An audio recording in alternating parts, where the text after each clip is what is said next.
lấy đầu ra.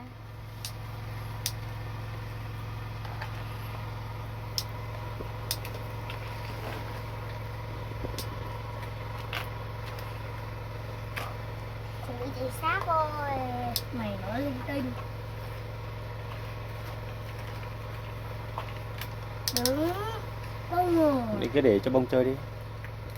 Anh bảo từ trước mày làm video của tao.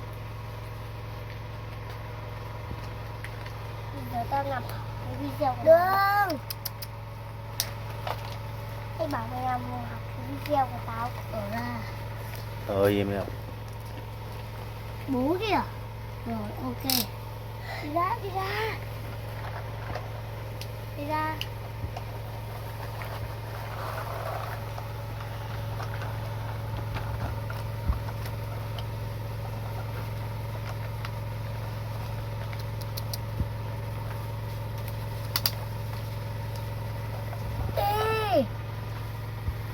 Rồi ok đây rồi. Được rồi. Đá quá. Rồi. Từ từ Bon bỏ tay con. Tao múc nhanh luôn.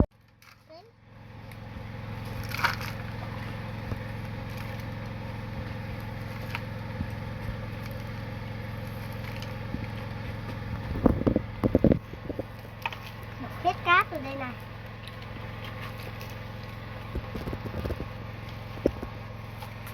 Rồi đi chợ nhé.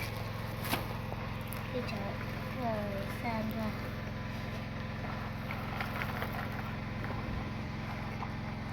Con sẽ chôn xe bảo vật. Con sẽ chôn bảo vật được không?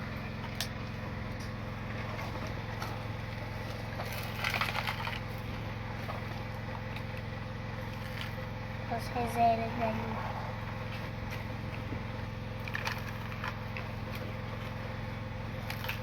Lấy cái đất của con bạc. Bỏ lên luôn.